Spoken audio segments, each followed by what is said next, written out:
I had a crisis event happen to me in our previous facility on an Easter Sunday when I preached for the third time that day, was bone tired. Bone tired. Poured out myself. The singers, choir had done a cantata, and people had come to Christ. And I prayed, and I got through with the meeting. The other building had a platform with no steps. So it was my habit to just sit like this and let my feet dangle down on the edge of the platform. And I was like, right, it was just about this same angle with the middle aisle.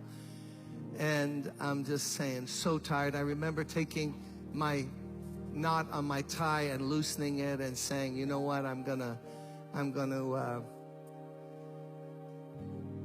just gonna chill. And Carol was playing just like Jamal's playing now, exactly. People praying, workers, deacons helping. And I was tired. I want to go home. Hadn't eaten all day. And then I look, and around the 1, 2, 3, 4, 5th row, there's a guy in the aisle around level with the 5th row. He had a cap, filthy cap, but he had it in his hand. And he was staring at me and looking at me. And I could tell by his eyes, like he wanted to know, could he come up here and talk to me? And I just looked at him a little closer. Man, the guy was disheveled, filthy looking, matted hair, a mess. He looked in his 50s. He actually was 31. And I just looked at him.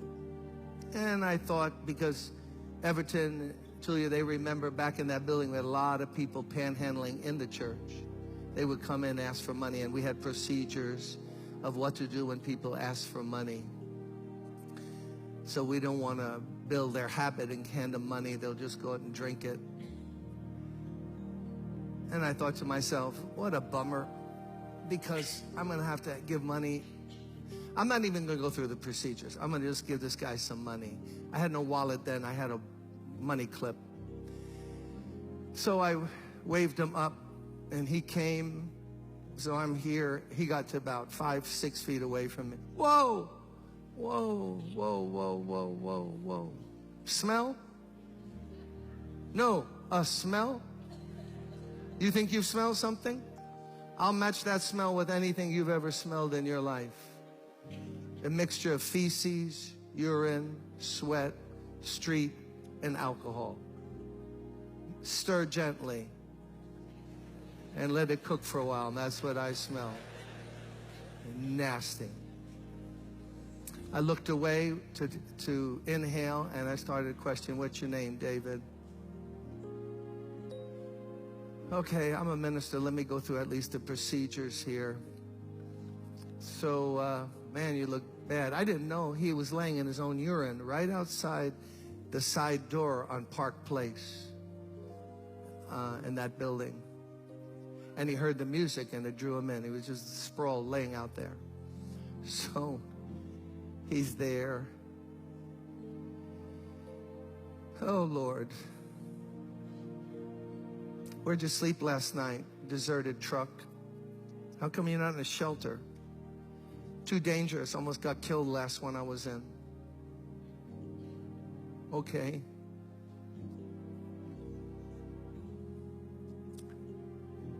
Man, this guy smells bad. Missing 1 or 2 teeth. At least one right in the front. Let me give him $5, something.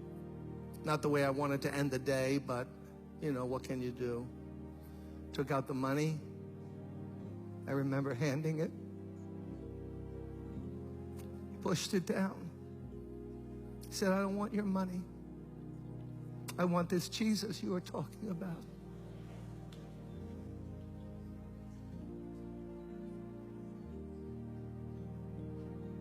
And at that moment, I forgot all about David, because I knew who was really in need of prayer.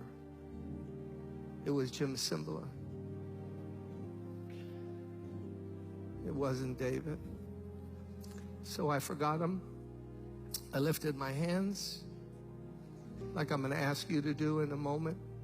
And I just said, God, please forgive me. What have I become? What kind of cheap two-bit preacher have I become?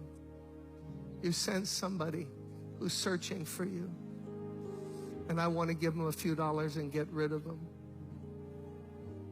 Please help me.